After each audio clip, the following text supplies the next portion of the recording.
Welcome back to the Lensdesk Photography Podcast. I'm your host, Oliver Winegar. With me is Andy Metcalf. In this episode, we are talking about the art of landscape photography.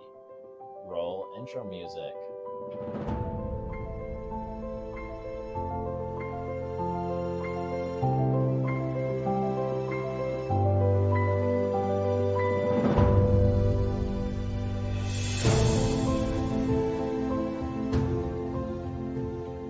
Landscape photography is capturing an image that embodies the spirit of the outdoors. It carries a sense of being there to see something incredible. When viewers look at your work, their hearts should jump. You want them to feel the same emotion that you felt standing in the middle of nature and bringing back something amazing. That's a quote from photographylife.com. What do you think of that description, Andy?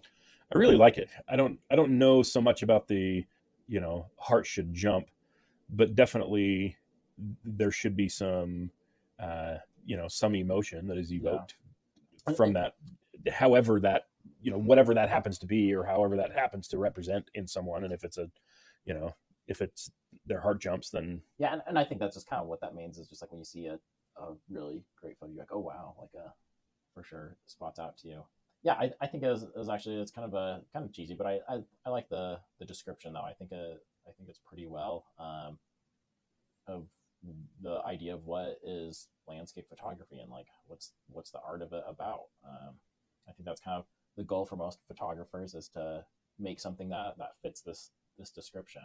So what I wanted to talk about, my feelings about, and what you think is, what is the appeal to landscape photography? Why do we do it? What do you think? Why do you, I know you're not maybe as big of a landscape photographer as I am, but you're getting more into it for sure. Yeah, definitely. You've still done it for quite a while though, too. I have. I mean, I've serious. not like as a, as a full-time thing, or, as a principal interest necessarily. But I've done landscape work for a long time. I am getting out a little bit more and doing it a little bit more, but to me, it's more than just that, creating that piece of art, or, creating that photograph that evokes that emotion in myself as well as other people. There's a lot of other factors that play into that and into why I do that landscape work. Yeah, I think for me, I think there's a million reasons why I do landscape photography. First of all, is it just gets you outdoors. It gets you close to nature, which I think is always like a good feeling. It's, for me, I feel like it's always like when you're out in nature, it's just, you feel like one with the earth, not trying to be cheesy, but like you feel good, you feel like connected with the planet, Yeah, definitely. And there's a certain amount of, of joy or goodness that comes from the fresh air that you get when you're out, when you're outdoors, especially when you're away from the city or whatever, where there's trees growing and oxygen flowing and a little bit more peace and tranquility that generally comes with nature, that allows you to kind of connect with that and connect with that peace and calm your soul and reduce your anxiety and stress is certainly a big factor for me. Yeah, I completely agree with that. I think, well, just photography in general, but especially landscape photography and being able to be out in the nature, I think that is like, it's such a stress relief, and it just, I don't know, it helps just take burdens off, helps take your mind off. Like I always say, is landscape photography for me is like a time when I can be selfish, a time when I can worry about myself and nature, and that's it. And so I remember when I was in Virginia for like 4 months, and I just get super stressed and have really bad anxiety attacks and everything. And I had my dad's Minolta film camera, and I would just go out if I had 10 minutes or whatever and take some pictures if I saw like a little nature area or something like that. And that just like, it helps so much just to do that. And it just, I don't know, it's like a little reset, and you can kind of, helps you see the big picture, and helps you just relax, like what you were saying. For sure. The phrase that just came to mind is allows you to soak it in. And, and I think that it was your mention of film where you're actually soaking light into that film that brought that phrase. But being able to soak that in and experience that, and then to be able to come away with some images that you've created. There was Oliver and I recently went to a springs with some waterfalls and whatnot, and took some photos, and it was a great experience. It was very stress relieving and calming. It was a great time. It was nice to hang out with a good friend and bounce ideas off of each other and experiment with different lenses and different angles and different views of the same thing, and then also lots of different things to focus on, but then to be able to come away and have those images that invoke some emotion. And for me, some of that emotion is a reminder of the experience of going out and capturing those images, which was a lot of fun. It was a great experience, and all of those wonderful things that came along with that, which is a lot of the reasons that I will go out and do landscape photography. Was able to experience that, and then I can hang a picture up on my wall that reminds me of those good times. Yeah, and I think that's kind of like that description we read. And I think landscape photography is also it's like a fun way to be creative. I think we all need a creative output, or at least most of us do, and I think landscape photography is just a really fun way to do that and to experiment with that. Definitely. So what goes into making a good landscape photo? What do you think? I think there's several things that go into it, but what's one that goes to your mind? Well, the location. You got to find a spot that has something of interest for you to photograph. Whether it's a waterfall or a tree or a group of trees or a rock formation or something. You've got to go somewhere to whatever that thing is that you want to photograph. Yeah, I think locations, honestly, that's probably one of the biggest steps. And it doesn't have to be the most insane, craziest, most magnificent location, but it can still be a simple, peaceful scene, and you can still get some really, really beautiful work out of it. I think another step that kind of goes hand in hand with location is the time of day. That's a big part of the emotional feeling that you'll get out of the photo, and the whole feeling and just look that you get out of the photos, what time of day you're shooting at, whether it's, sunrise, sunset, middle of the day, middle of the night, it can all have a completely different look on your final result. Yeah, definitely. The light that's available. Yeah, just lighting that is available and how you capture it too. Yeah, for sure. Turning 90 degrees or, facing the other way, walking around to the other side of something and facing the other way is going to change the lighting 180 degrees. Sounds silly to say it that way, but no, for sure. But you're absolutely changing the light, which is the essence of what you're trying to capture anyway. Yeah.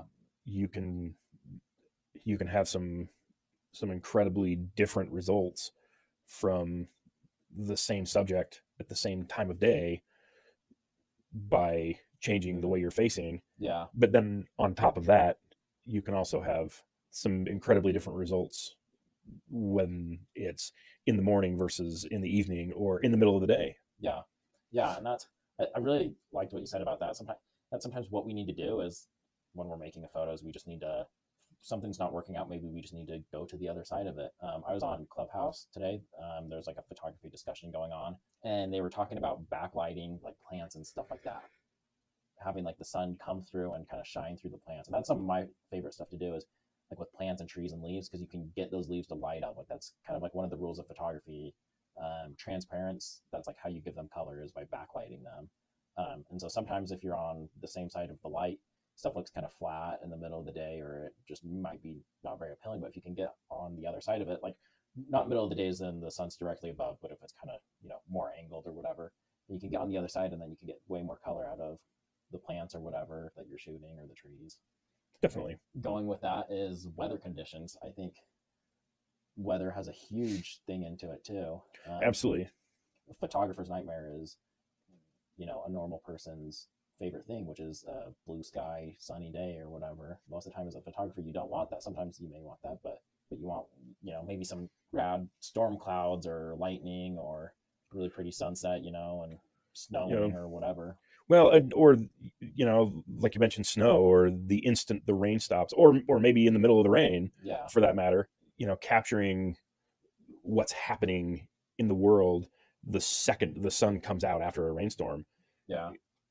And, being able to capture that moment invoke those feelings that come from that, and imagining what it's like to to be sitting there in the window, and and the rain comes to a slow and then stops, and then the clouds break and the sun comes out, and everything is like fresh and new and happy, and here comes the sun making things bright and joyful.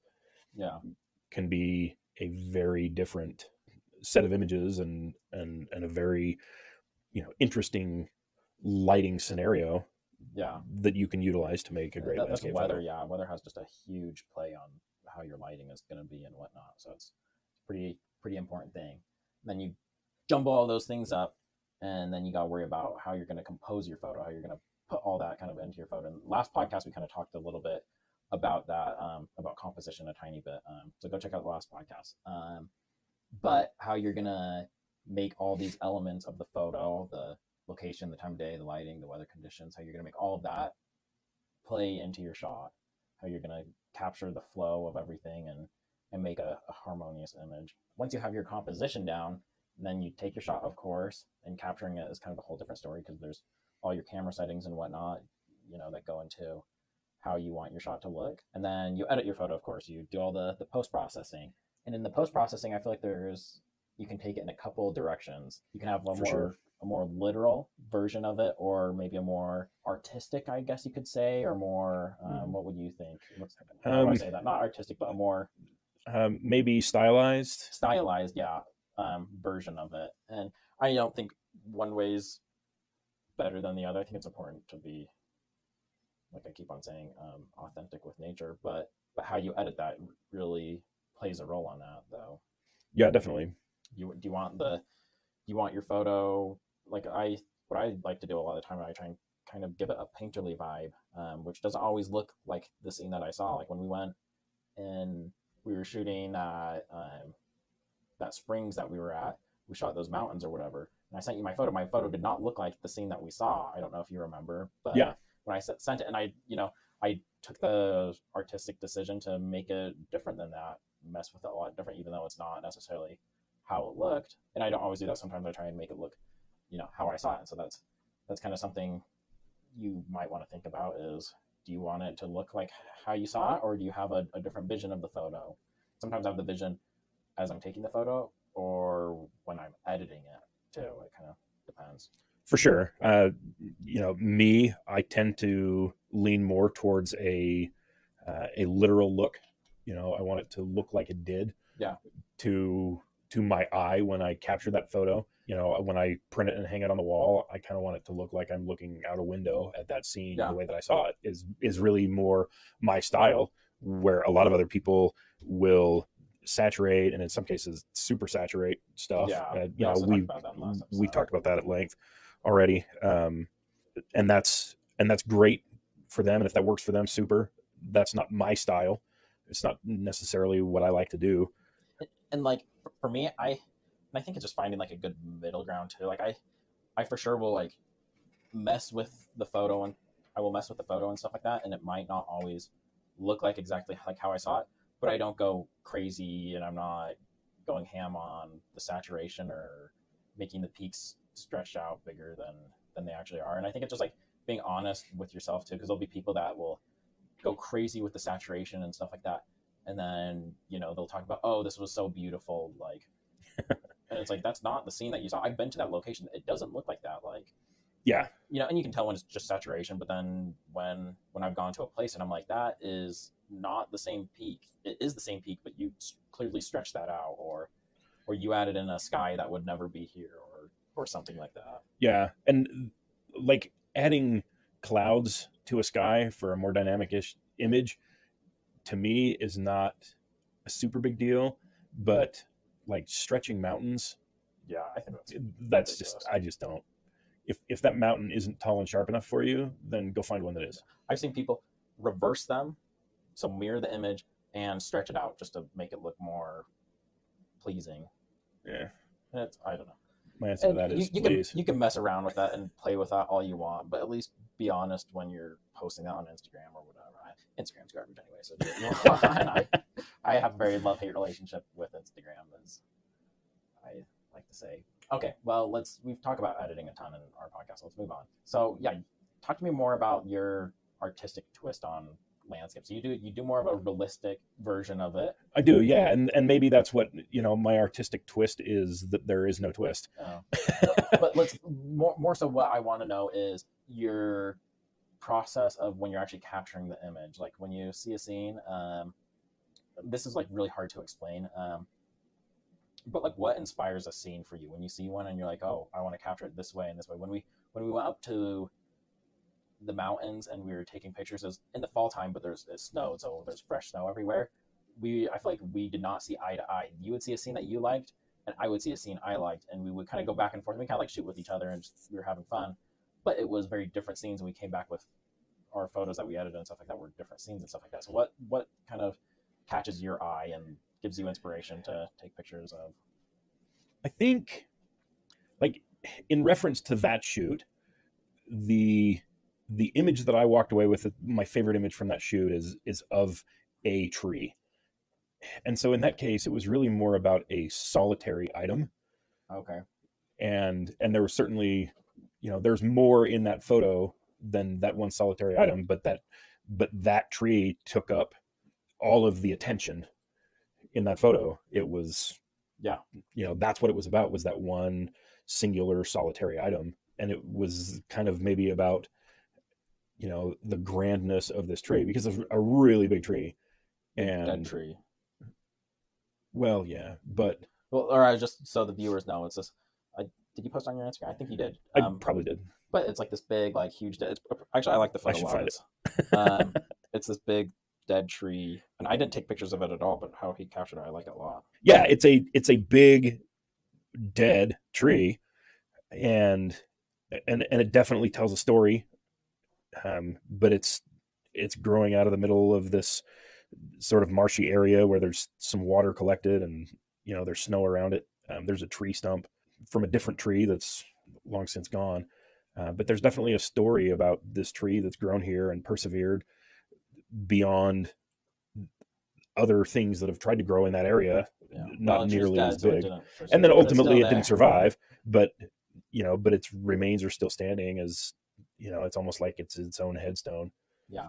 So would you say you prefer more wide scenes that kind of, this shot's kind of a medium-ish shot-ish, but do you prefer more wide, gray, majestic scenes, or more intimate scenes?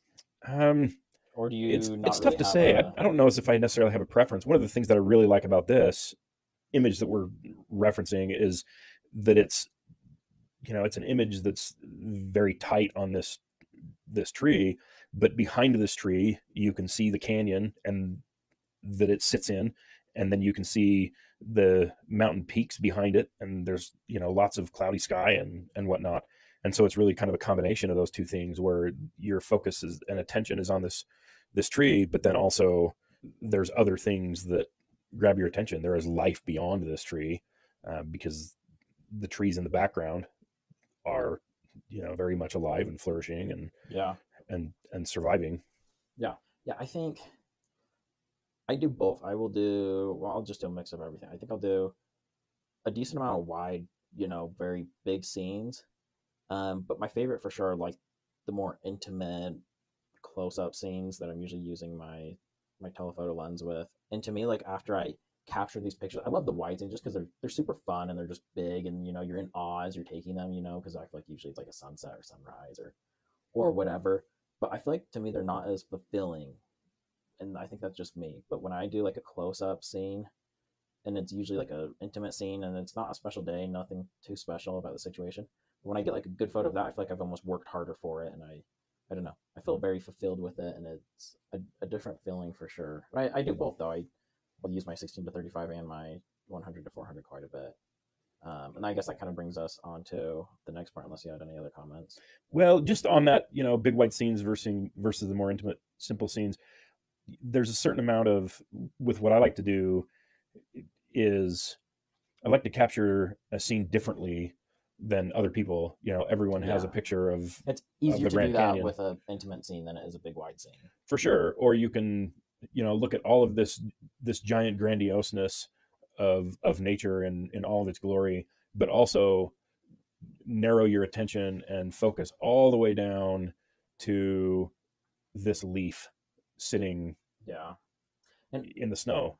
And it's not, it's very, it's not an image that someone else is going to capture, because in a few minutes that leaf is going to blow away, or you know, or that leaf is going to sink into the snow and decompose and whatever. And it's this fleeting moment in time. Whereas, you know, a picture of the mountain when you look out your front door, if you know, if you live in an area like we do where there's mountains, mountain will be there forever. It's going to be there forever, and it's the same thing that 600,000 people see when they open their front door. Yeah, and I feel like I don't quite do like the taking a picture of a leaf. That usually, like, I've tried doing that before, but that doesn't interest me. Like the really, really close ups, I've done maybe a few here and there, but that doesn't really interest me. But I'll do trees. I love taking pictures of trees and peaks or close ups of just like the side of a mountain or whatever. Or, but that's what I like a lot, and I kind of like the relationship with that, the subject, whether it's the trees or the peaks, with the light that's going on. And so that's like, I really like seeing the different light that comes and goes and whatnot. And that's I don't know, what interests me a lot. So I was kind of saying, our gear we kind of use for, I was saying that my main two lenses are my 16 to 35 if I'm doing those wide lenses, the Sony ones, or the 100 to 400, which is my main one. That's probably my favorite lens for landscape. But then I did just get that 35 to 150 that we've talked about a couple of times. I've been using that quite a bit more, just messing around with it for landscapes. I like that a lot too. But what's your favorite lens you use for landscapes? Yeah, that's hard to say. You know, my 800 millimeter. That's a great lens for wildlife. I am jealous. I would love that lens for landscapes. So I think I would greatly appreciate it. Well, and I need to, you know, maybe go out with that lens and you know, and see what I can turn out with a lens like that. It's hard for me to say what my favorite lens is, because I've, you know, I think back on some of my most favorite landscape photos, and I'm kind of all over the place with lenses, whether it's a 16 to 35 or 24 to 70 or 70 to 200. My most recent picture from those waterfall springs that we went to is from my 70 to 200. You know, I literally have had my 100 to 500 for a day, so I haven't really had a chance to go out and shoot with that. I really think that it's something that I'm going to enjoy tremendously, because I have found that I am liking that zoomed in, somewhat more intimate image. Yeah. You know, more concentrated, maybe a way to put it. And I think that the 100 to 500 is going to provide me with the opportunity to do that, and create some cool stuff. But I need to get out and give it a shot. Yeah. Hopefully, you know, sometime in the next couple of weeks. Yeah, let's do it. It'll be a lot of fun. Yeah, I love my 100 to 400, so I think you'll have a lot of fun with it. Filters. What filters do we use? Polarizer, circular polarizer. I think that's my main one. I almost just use that. That's almost the only filter I use. In addition to polarizer, I will use neutral density filters a lot. I have this tendency, I keep thinking back, like I said, to my favorite landscape photos of mine, and a lot of them tend to be the soft, long exposure waterfall sort of look. There's, you know, 3 specifically that I can think of that I've taken over the course of really the last 20 something years, and they all used a neutral density filter that gave me anywhere from, you know, 1.5 to 15 seconds of exposure time, and you know, and really were able to create the look that I was going for, that soft, flowy water that I really enjoy. Yeah, I used to use NDs way more to get that, and then I just don't do as much water stuff as my main thing. I have like a breakthrough photography filter that you've seen. It's like a polarizer and an ND built in one, and so that I like that one a lot. I'm jealous of that one. Just because usually when I want an ND, I want a polarizer too. And I used to use gradual NDs a lot more, so I could get everything in one shot. But they're just like so finicky, and they get scratched, and so I've just started I'll just do multiple exposures, and I'll just bracket if I need to. And then a lot of the time is like, I'll like bracket just to be safe, but then I realize like I don't even need to, like, just because the dynamic range on my camera and your R5 is going to be the same way, is just like so insane that it's just like you don't even need to, like, I'll focus stack. I'll do that quite a bit more often than bracketing actually, but it just, the dynamic range is like so good. You can pull so much out of the shadows, especially, but the highlights also. So it's like really, sometimes you don't even need to. Sometimes Yeah. I'll usually expose to the right a little bit more, and because that way you can pull more out of the shadows. I usually feel like. Yeah, definitely. Yeah, it's definitely an advantage that we have with these new cameras, compared to when I first started shooting On film, and 35 mil film. on 35 millimeter film, and with a decent camera and basic lenses, really, but ultimately my sensor was T-Max film. Yeah, And I hear some people that are like 35 millimeter film has way more dynamic range than any modern sensors, and I disagree. I don't know the science about that, but I've never. Maybe if you're like in the dark room and you can get some stuff out, or if you do like a drum scan or something, but I've never been able to get as much dynamic range out of film. 4x5, maybe there's more, but I don't know. I get so much out of my Sony. I really feel like it's hard to believe. I think the only, but don't quote me on that. I think the only real way to get better dynamic range out of film than out of modern cameras is if you are doing some sort of manipulating or changing of exposures via dodging and burning in the darkroom in order to achieve that. And I think that's, it's the same thing that you're doing with newer cameras, with digital cameras, with raw images, and dodging and burning those in Photoshop. But I don't think that film gives you inherently better dynamic range. Yeah, maybe I just need to shoot some negative color film or whatever, and then get like just a really good scan and like a drum scan or something like that. Maybe I'll be surprised, but 35 millimeter film though, I really think that's hard to believe that it has more dynamic. Yeah. Well, but even still, like, I don't know. People say it has more resolution too, and I just well, maybe technically speaking, but it doesn't look good, that resolution. If you're talking about number of crystals inside a frame, yeah, there's 15 million crystals or whatever, so or 15 billion crystals or something like that on 100 speed film, and so technically sure, but there's a reason everyone shoots full frame digital cameras though. Yeah. Or medium format. Like the film was, and again, I'm not talking about, I think medium format and large format, yes, you probably can get better resolution depending on the lens you have. Right, but I don't think you get better dynamic range because you're no. And like I say, I don't understand the science of it much. Again, I could be wrong. And I think 120 film and 35 millimeter film, that's the same film, is the same film. It's just a wider sheet of film. That's what I mean, is I feel like all the time I will shoot a scene and I just blow out my like highlights. Maybe I just need to expose for my highlights more. But like my highlights or shadows, like I just can't recover them as much, and I'll get like a pretty high res scan too. Again, I'm not getting a drum scan, so that might make the difference. But maybe, yeah, I'm not a pro film shooter, so seems like a lot of extra work without a lot of return. Yeah, but some of my favorite photographers still, and we'll talk about this in a second, they still shoot film. So sure. So yeah, that's about that. Large format. So like I said, that's kind of the exception, though. I think that's different than the other stuff, but it still is harder to get the dynamic range. Anyways, we've what do you call that? We've beat that dead horse to death again. What do you? Yeah. The dead horse it's still dead. We've tenderized that horse. We've tenderized that. Favorite tripod? You just got a new tripod. What is it again? I did. I got a tripod from Really Right Stuff. It is a massive carbon fiber video tripod with a beautiful ball head. They make some amazing stuff. I fortunately was able to pick it up used for a lot less than new retail price, but it's absolutely phenomenal. I haven't really had an opportunity to put it through its paces. Well, you got a big fat white lens to put it on. I do. Yeah, I really Right Stuff. I haven't actually used them, but I've heard nothing but great things. I just do, like we've talked about before, I have a big ProMaster head on a field optics tripod, and it does the job pretty good. What other landscape gear? I'm trying to think. I have some gloves. I have some photo gloves. Yes. That ProMaster also makes. They aren't great, but they are better than nothing. Because I hate wearing gloves while holding a camera. I've gotten a little bit better. Like I was skiing the other day, and actually it was so cold. This was over a week and a half ago. It was so cold that I still can't feel my big toe. I think I got frostbite. I still can't feel it a week and a half later. Anyways, but it was so cold I wouldn't take my mittens off, so I was trying to take pictures while holding my camera, and it was a mess. It was a pain in the butt. It worked, but it was a pain in the butt. So that's what's really nice about these ProMaster gloves is, well, first of all, they're gloves, and then you can take the pointer finger off and then the thumb off. They like snap back and they have some cool little magnets and so you can have those fingers exposed and kind of do all your settings and stuff like that.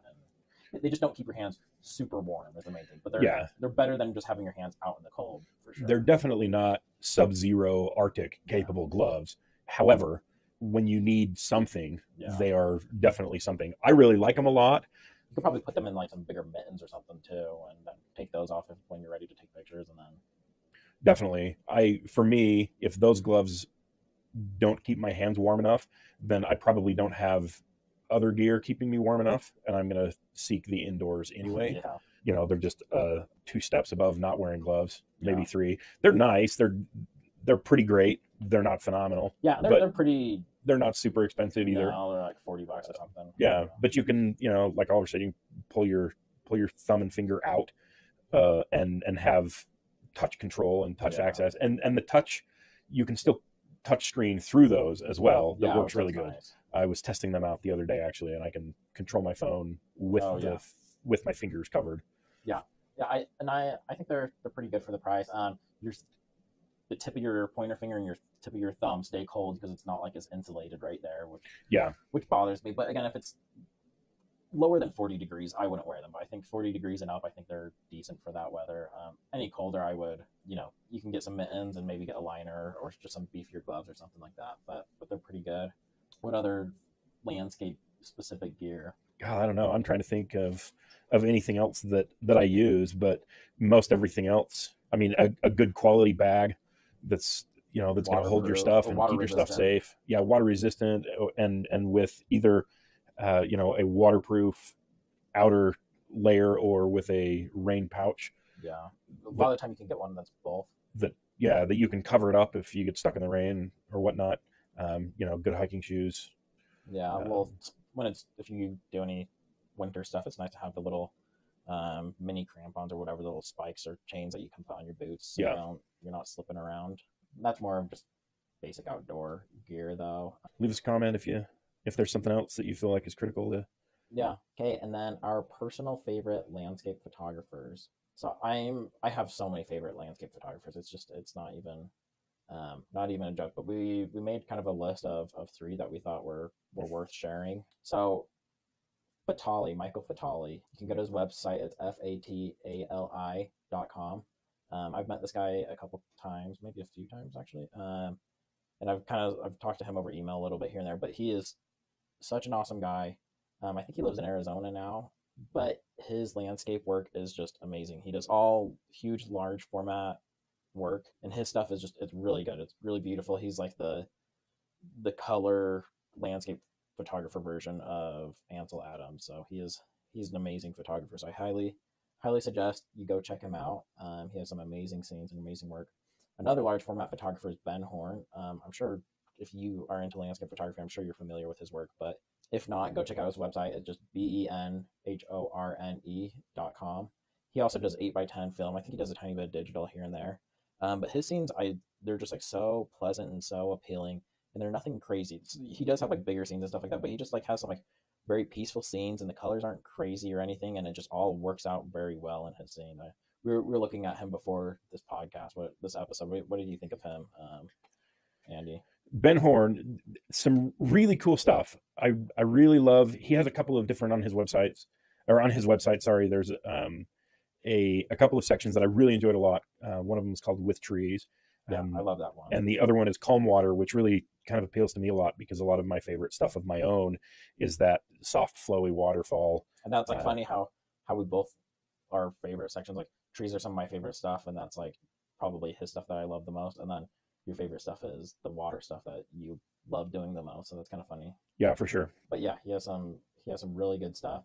And then one of my personal friends and mentors, John Haymore, his website is HaymoreLandscapes.com, HaymoreLandscapes.com. So he was the one that actually got me into landscape photography back in the day when I was using auto settings and everything. He kind of helped me get off auto settings and then just helped me kind of have a love and appreciation for nature and the outdoors and all that stuff. And he's taken me out on a lot of camping trips and outdoor landscape trips and whatnot. And all the time in high school, he'd call me up and he'd be like, "Hurry, Ollie, get to get to this location or whatever like that. We're doing sunset pictures right now. The sunset's looking amazing or whatever. So I'd hurry and drive, as fast as I could to the location or whatever to his house, and we'd go somewhere. But his stuff is really amazing. It's quite a bit different than my own personal style, but I truly admire his work. He has some beautiful landscapes, and he lives here in Salt Lake City as well.